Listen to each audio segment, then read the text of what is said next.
Sian Ann Bessey was one of only two members of a church in a school of 1,500. When a teacher who criticized her faith stopped her at the door, the words she spoke were not her own. Someone was speaking through her. She knew God saw her.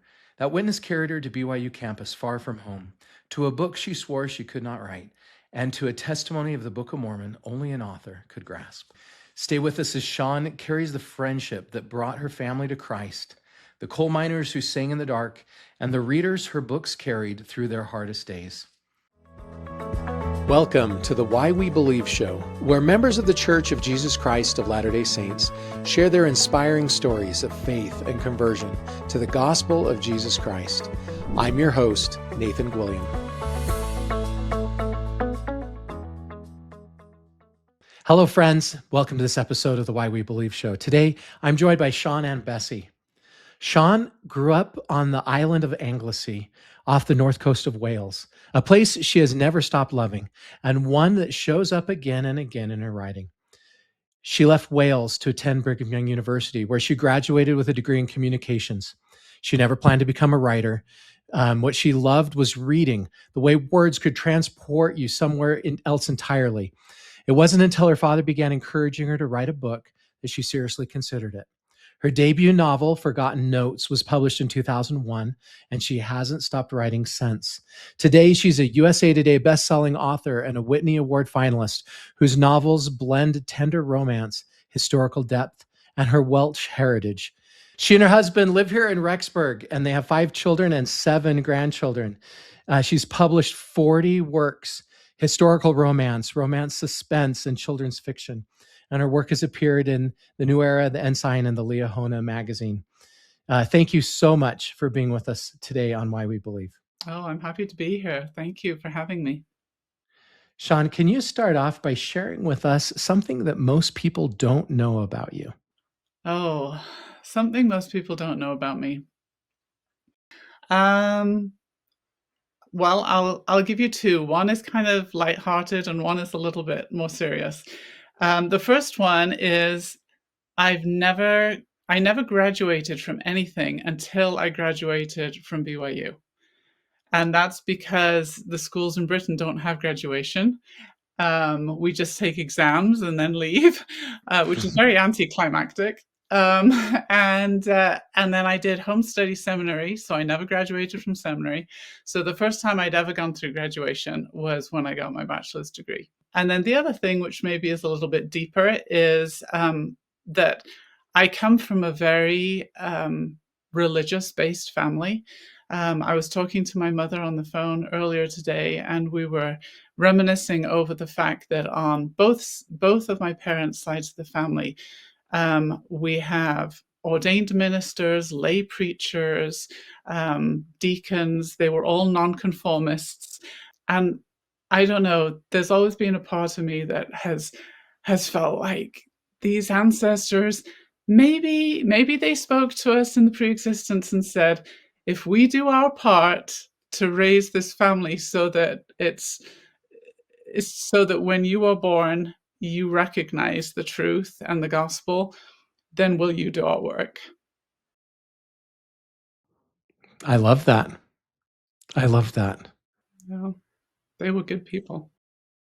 We stand on the shoulders of giants, and our faith is not the result of just us and the choices we've made, but by these great people that have come before us and laid that foundation, so that we can have these relationships with God we have today.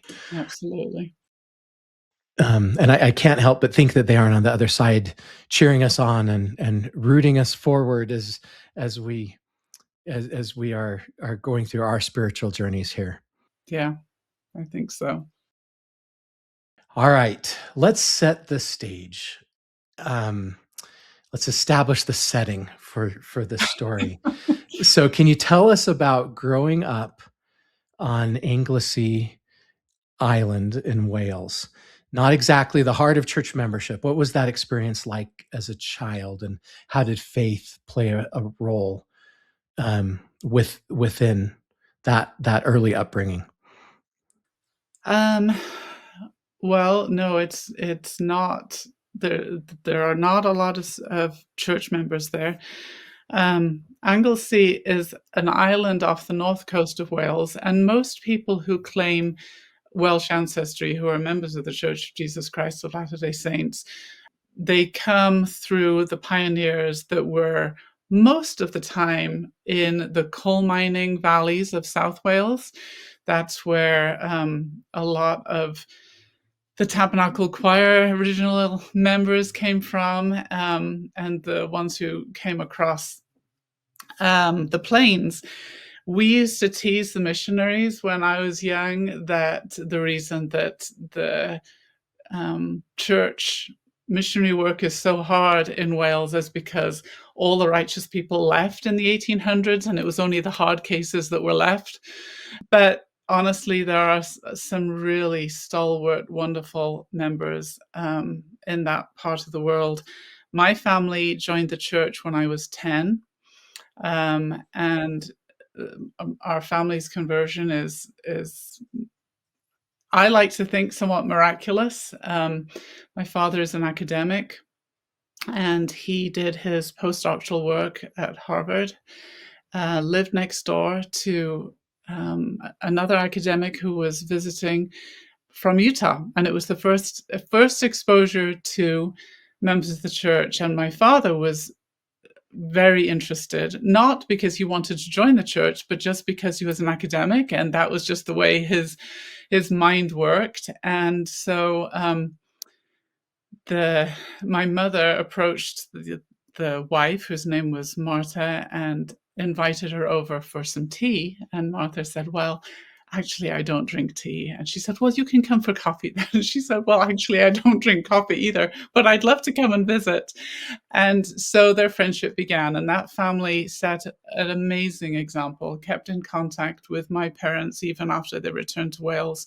And really, they were the reason that they allowed the missionaries to come in and teach our family. And it took 6 months, which I know is a long time for missionaries to stay with the family, but once my family committed, they were committed, and have never looked back. And it was very difficult to be members of the church in North Wales. My brother and I were the only members in our school of about 1,500 students. We got teased a lot. We had a lot of questions. But we also experienced times where we recognized that people respected us for our beliefs. And it wasn't a situation where you could sit on the fence. You had to be all in order to survive, really, because I think we were missionaries from a very young age, because we literally were the only members of the church that most people there would ever meet. Yeah. Tell us about your conversion story to become a member in the first place. Well, I've begun it a little bit. My father would talk to his friend late into the night, arguing doctrinal points, because he did come from a religious family, as I've mentioned. His parents were Welsh Methodists, and so he'd grown up going to chapel. But there was always a point at which his friend, Lamont Tullis, faith would take over and my father would stop. He just couldn't take that leap. And so they parted as friends at the end of their schooling. And it was a very tenacious 19-year-old missionary who finally made the difference. And the difference was that my father stopped debating and was willing to humble himself enough to read the Book of Mormon and pray about it. And that was the turning point. And when he realized that there was truth there, and my mother the same, they gathered the family and asked us if we would like to join them in being baptized. And so my parents and my brother and I were baptized then. My other siblings were younger, and so they were baptized later. But we were baptized in an old building in what was basically an oversized bathtub. My father was baptized first, and then 2 weeks later, after he'd been given the priesthood, he baptized my mother and brother and I. And then 3 months after our baptism, he was made the branch president of our little Oh branch. my goodness.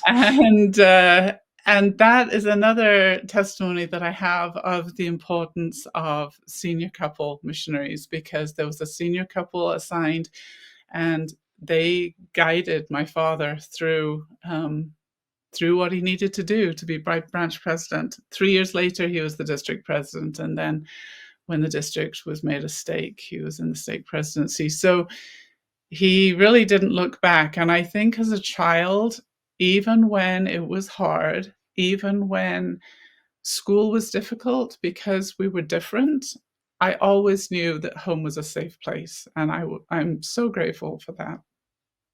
Yeah. Sometimes at age 10, children get baptized greatly because of the influence of their parents. Do you feel like you were in that spot, or when did you gain the witness for yourself that these things were true? I think to a large part, I followed my parents into it, but I also was old enough to recognize that this was a pivotal moment in our family. And I was also old enough to recognize the difference between life before the church and life after the church. And that has sustained me through a lot, because I recognize the blessings that come through the gospel, through the covenants that we make, through the temple, through the sacrament, and through having priesthood authority. And so I think maybe a little bit of both, a little bit of following my parents because I had a good relationship with them, and also a little bit of recognizing it for myself. Yeah. Can you share with us a time when you feel like your faith when it really became your own, when you remember, really believing, okay, these things are really true? Well, I think I've had several of them. It's hard to pick just one. Well, you can share several if you'd like. Well, I do remember, so the British school system is very different than the American school system, and so when we're 16, we have to narrow down our the subjects that we study to 3. It's usually about 3. And I chose English, history, and geography, and for 2 years, you study those in great depth, and because of that, the classes are smaller, and you have much more of a one-on-one with the teachers. And I do remember that I had one English teacher who was very, critical of religion in general, and especially critical of our church. And there were times when I had to defend the church in front of the whole class. But I remember one day I was leaving the class, and we'd had one of these discussions that had brought up the church, and he stopped me at the door. And I actually don't even remember what he asked me, but it was a question about our beliefs. And I remember sharing something with him, and as I was speaking, I remember consciously thinking, "I don't know this myself. These words are not mine. Someone is helping me to share my testimony and what we believe with this person because it's important." And I think maybe a lot of missionaries experience that when they're out in the mission field. You might maybe think it's the gift of tongues. I was speaking English at the time, so it wasn't in the sense of another language, but it definitely was in the sense that I knew that I could not have articulated that message the way that I did without some divine help. And that was a huge testimony to me that he saw me in that school. So that Yeah. was one. And then I think when I left home to go to BYU, that was like I said, home was my safe place, and we were a fairly close-knit family. And so to travel all the way, basically halfway across the world, on my own was that was a big it was a big leap of faith. I knew I had had a confirmation that that was the right thing for me to do, and I relied on that a lot. But being at BYU with so many other people and feeling completely alone was a very it was a very different experience, and it was a testimony building experience. I do remember crossing campus and seeing people greeting each other who had gone to the same wards, or they were cousins, or they'd known each other from EFY, and just feeling this pang of envy that there's nobody here who knows me. I think that there were maybe a few returned missionaries who would have recognized me, but I didn't really have anybody that knew me well. And so at that point, um, Heavenly Father became my family.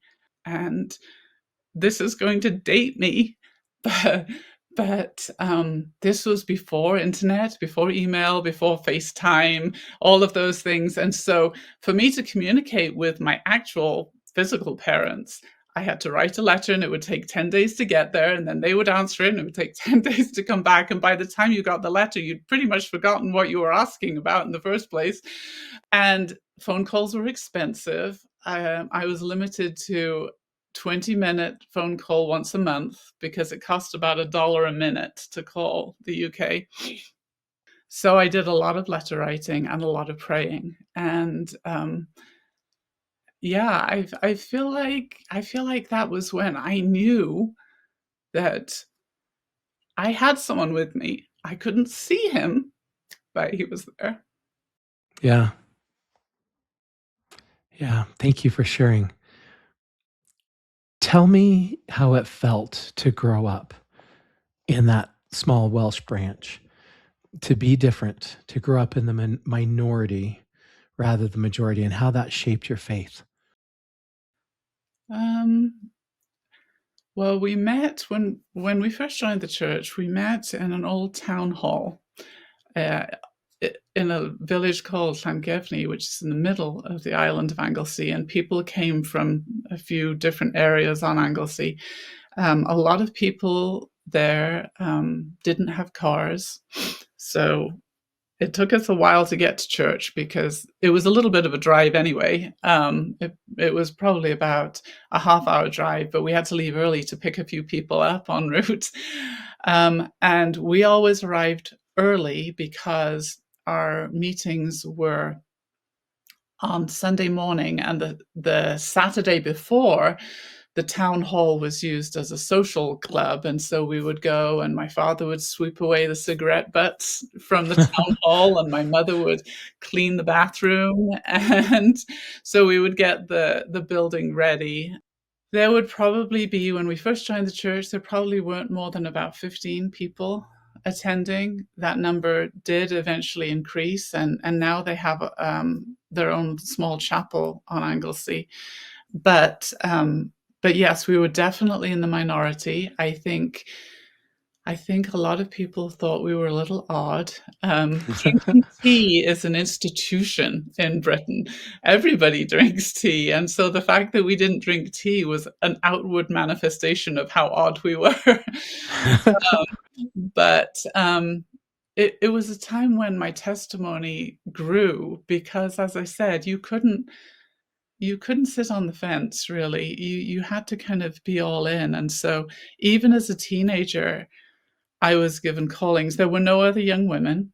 And so I never had young women. I did home study seminary for part of the time. And then for a couple of years, my father would get up early in the morning and do seminary with me and my brother once he was old enough to do it. We just did it at home. But I remember, I think at age 16, I was called to be the teacher development teacher, which is ludicrous if I think about it, but it's another example of when Heavenly Father helps lift you to fulfill your callings when you really are inadequate for them. But yes, we all had multiple callings. I remember my mother she was in the stake primary presidency at the same time as being in the ward Relief Society presidency. We had a lot. We wore a lot of hats in order to make our Sunday meetings work. We never had the split meetings. We always had the consolidated meetings, even before it became a church-wide thing, because of the distances that we traveled. So we would all come in and have our meetings back to back, even before that was the norm. Yeah, it was. We have a lot of humorous memories as we look back on some of the characters who were there and some of the funny adventures that we had. But the overarching thing is that it didn't really matter how many people were there. It didn't matter where we met. It was the same church, the same gospel, and the format was the same. We obviously had to speak in church a lot more often than most people do, but that's the remarkable thing about this church is you can go anywhere in the world and you have that comfort of feeling that you've come home, that it's familiar, that the program is the same and the format is the same and the material that you study from is the same. It's good. Yeah. And that resonates in your writings as well, Anglesey and the coal mines of South Wales and the medieval Welsh rebellions. Your homeland keeps finding its way back into your work. What is it about Wales that you keep coming back to? Well, there's a word in Welsh called hiraeth, and it doesn't really have an English translation. But the closest that I can come to it is a sense of homecoming, a sense of belonging. And I think people from Wales, it doesn't matter where they are in the world, they feel that hiraeth, they feel that connection to their roots and their connection to their homeland. And it is interesting what you said. I've had many people approach me and say, I've enjoyed reading your books, but there's something about the books that you set in Wales that has a deeper feel, a spirit to it that I can't put my finger on. And I'm not really aware of it when I write, but I think it's that sense of hiraeth, it's that sense of not necessarily pride in my homeland, but more a connection to my homeland. And there are so many people in this country who have ancestors from Wales that I would love for them to be able to feel that connection, to feel that closeness, even if it's just a little bit, because in my very biased opinion, it's a wonderful place to come from. Yeah, my last name is Gwilliam, which is Welsh, and Yes. it sounds like I need to go back and visit Wales and experience some Hirai there. Yes. Yes, you do.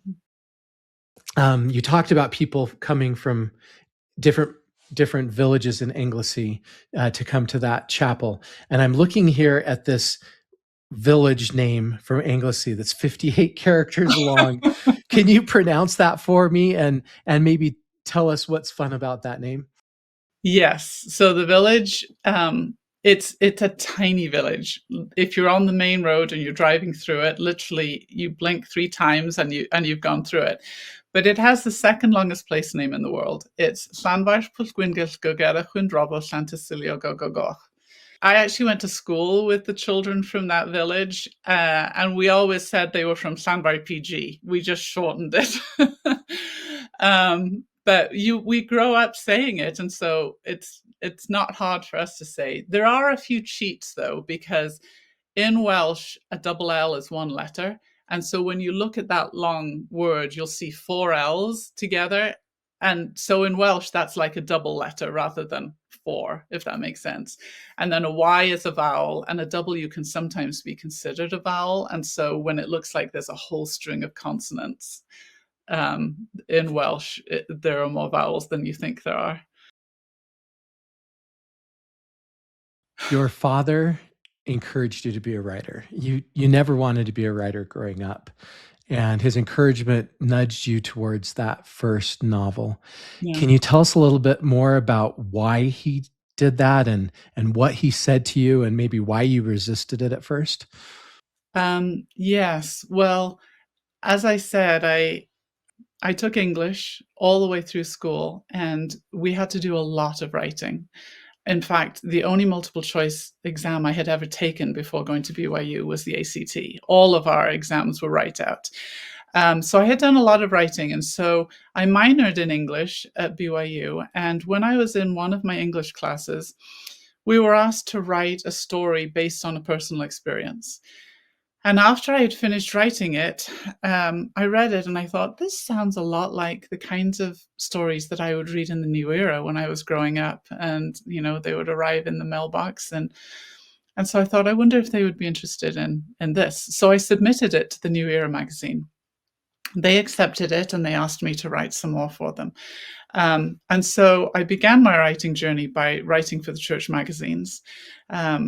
I had a couple of things in the Ensign and Liahona as well, but primarily the New Era. And my father, he would occasionally say, you're good at this. You should write a book. And I would always say, it's just too big. I can write a short story, but a book is just way, way, way too big. So that was really my big resistance. Was I just couldn't wrap my mind around how many words a full book was, and the amount of time it would take to write something of that magnitude. But when my youngest child was a baby, I just started to feel a little bad that my children didn't have the same connection to their Welsh heritage that I had had growing up there. And so while my baby was napping, I decided to start writing a story that was set in a Welsh village that was based on the village that my father grew up in. He grew up in Mid Wales, in a tiny village in the mountains, and it also brought in. It was an LDS based novel, and it also brought in the courage that it took to join what was then considered an American church, when you were steeped in the traditions of Wales. And so even though my characters were fictional, some of the struggles that they had with the church were based on some of the things that we had experienced as a family. So I just chipped away at this novel for months and months. And when I finally finished it, I printed the whole thing off, and it was a stack of paper this big. And I sent it to my father and I said, here's the book you've always asked me to write. Don't bother me again. This is it. We're done. And at the time, my parents both loved it, but they're my parents, so, they're slightly biased. But at the time, my sister-in-law was staying with them because my brother was he was interviewing for medical school back east, and she picked up this big fat manuscript and read it and called me, and she said, you should send this in to somebody. And so I did. I submitted it to Covenant and then promptly forgot about it because I knew the chances of it being picked up were very slim. And about 3 months later, I had a phone call from the managing editor, and she said, we want to publish your book. And I was just floored, but she was wonderful. She stepped me through the whole editing process, and eventually this book, Forgotten Notes, that was my first book, was published 25 years ago. And it was just about ready to go to press when my editor said, now you are writing something else for us, aren't you? And that was when I realized that I had started something that I hadn't realized. And I was like, oh no, I'm in big trouble now. And so I started writing. And some of the books that I wrote were contemporary romantic suspense. And then because I had young children, some of the books I wrote were children's books. And then after I'd been writing for a little while, they asked if I would focus on adult novels. And I veered a little bit more towards the historical novels because I had kind of an aha moment as a teenager. My father was a big reader and he would pass books to me. And I remember as a teenager reading a book that was set during World War I, at the beginning of the war in Poland, and it was about the resistance fighters, the underground resistance in Poland. And I remember finishing that book and recognizing that I had learned more history through fiction than I had in my history class. And that aha moment, I think, has stayed with me. And so, what I really love to do now is I love to find something that not many people know about, a person or an event in history, and use that as the backbone of my story, and then write a fictional story about it. So that hopefully by the time people have finished their story, they've learned something new as well. So I started writing for my children and for their heritage, for my father, because he had asked for so many years.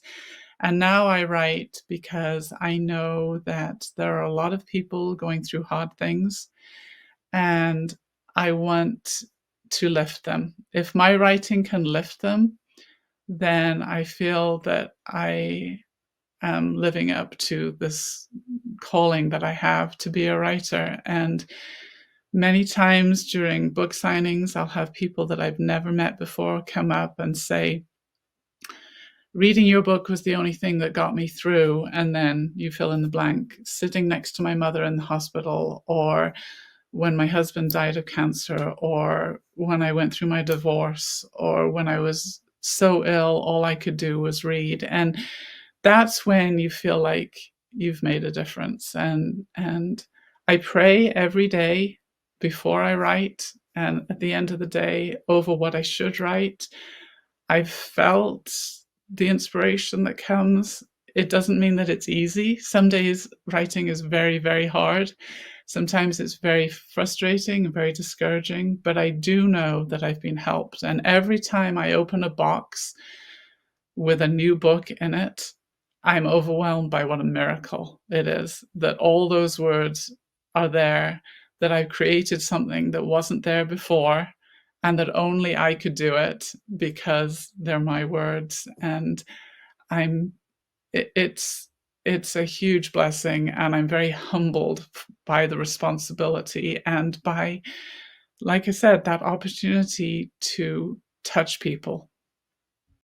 Yeah. In your book, Within the Dark Hills, you've set that novel within the 19th century Welsh coal mines, Mhm. and the missionaries play a role in that story's conclusion. I obviously have ancestors that are Welsh, and I have family that were coal miners. Mhm. Um, so can you tell us if any of that came from your own family history, or if you have other stories where you've been able to put your Welsh ancestors onto the page? Yes, that one has a special place in my heart. The reason that I wrote that book initially, um, I had been listening to General Conference, and I wrote it many years ago. And you'll probably remember that many years ago it was quite common to hear the general authorities talk about pioneer stories about people who'd come across the plains. And at the time, because I'm a convert and I didn't have pioneer ancestry, and yet I was very proud of the strength that my ancestors had had. My mother's father's family were coal miners. And I think that I just felt really strongly that I wanted people who didn't have pioneer ancestry to recognize how valiant their ancestors were too.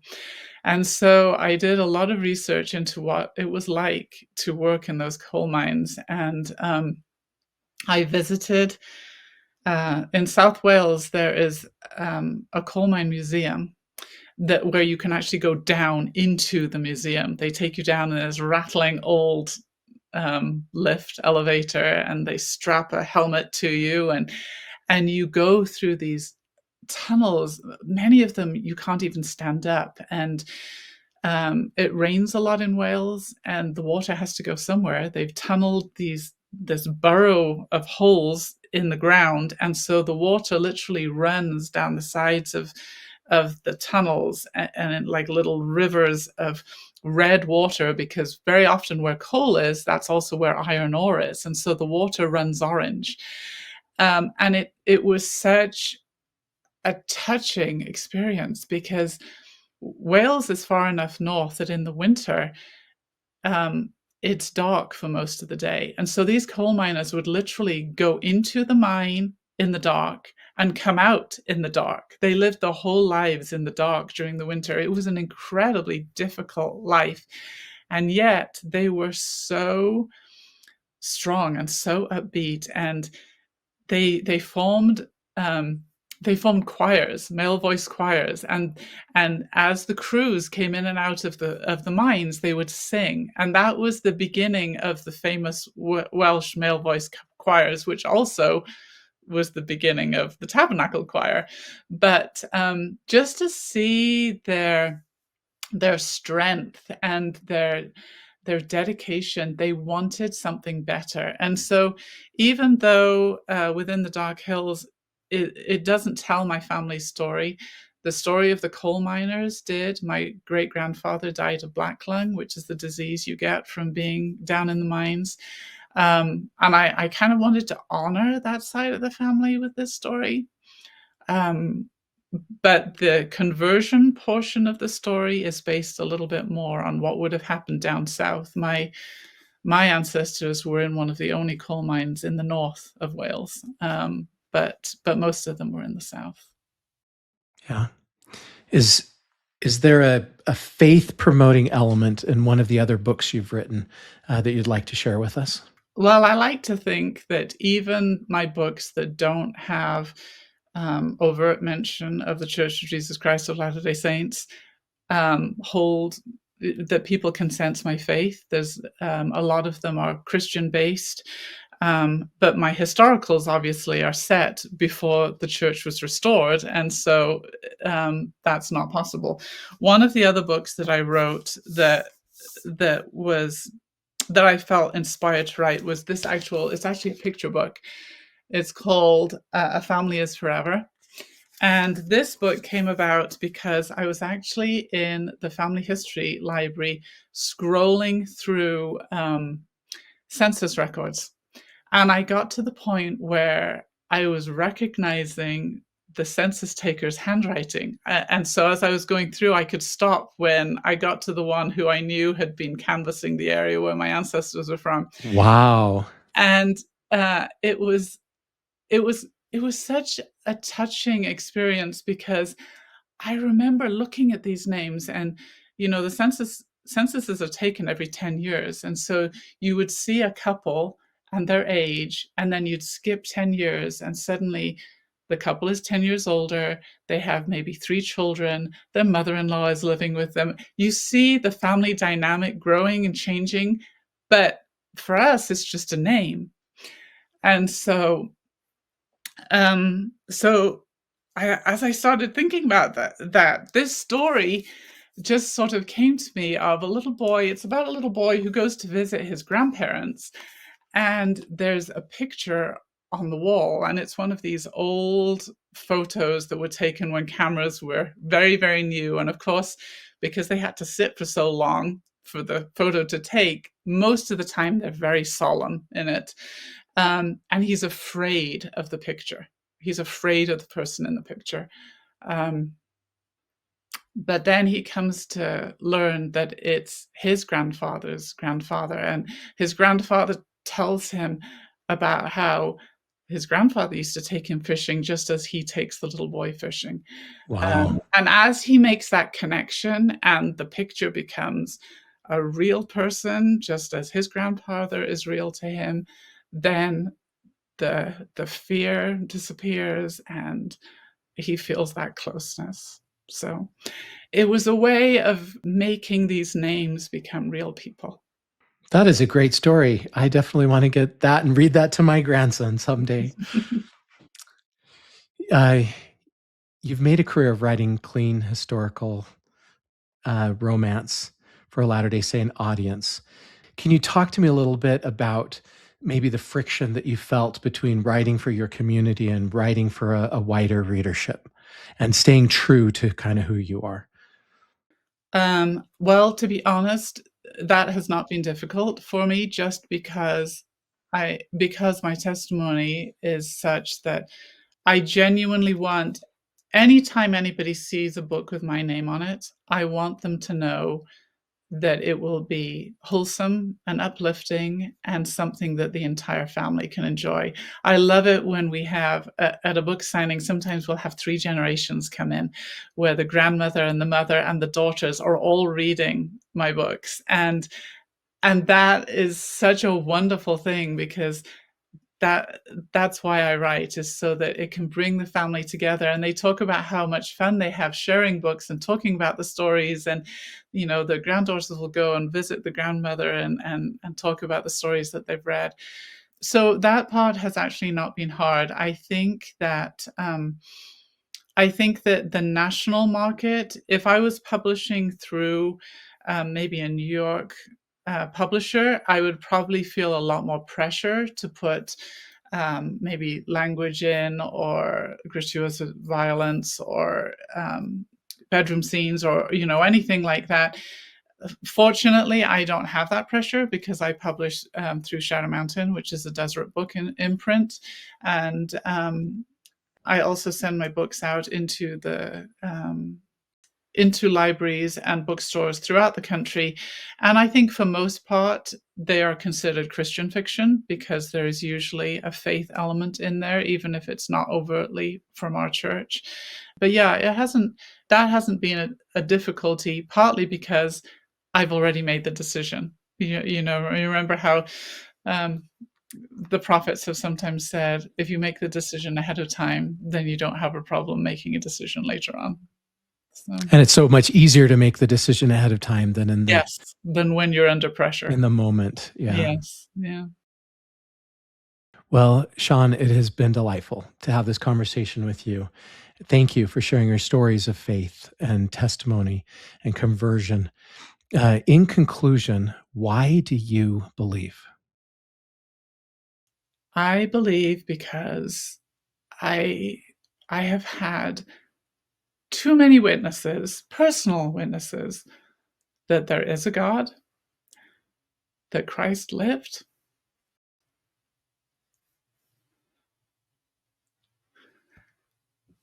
and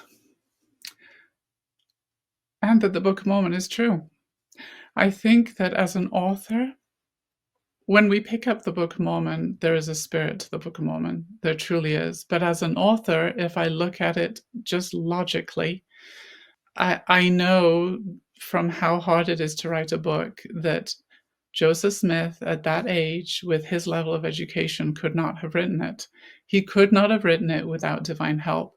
I think it was Hugh Nibley who once said that for someone to write the Book of Mormon, like Joseph Smith, in our day, it would be like asking you or me to write the history of Tibet from 600 BC to AD 540, and we would have to write it with no research, no computers, No internet. no internet, no library search.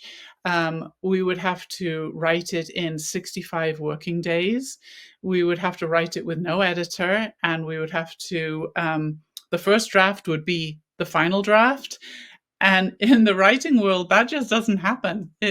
Drafts are something that you're used to, and edits are something that you're used to, and it it is it is a remarkable divine work. And I only have to read a few verses of the Book of Mormon to have that testimony strengthened, that it is Scripture, and it is another testament of Jesus Christ, and it points us to Jesus Christ, and I know that He is my Savior.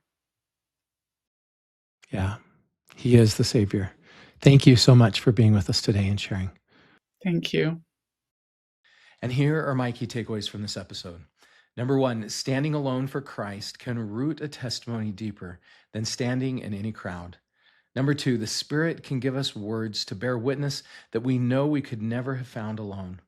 Number three, a gift given back to God becomes a calling to lift others when they cannot lift themselves.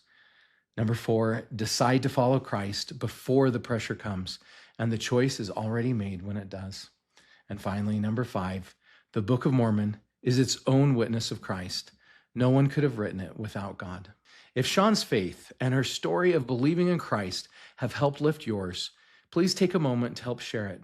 You can leave a rating and review for Why We Believe and add a comment telling us which part of Sian's journey resonated most with you so more people can find these episodes. And please visit whywebelieve.com, where you can download your free guide with 13 strategies to increase your faith in Jesus Christ.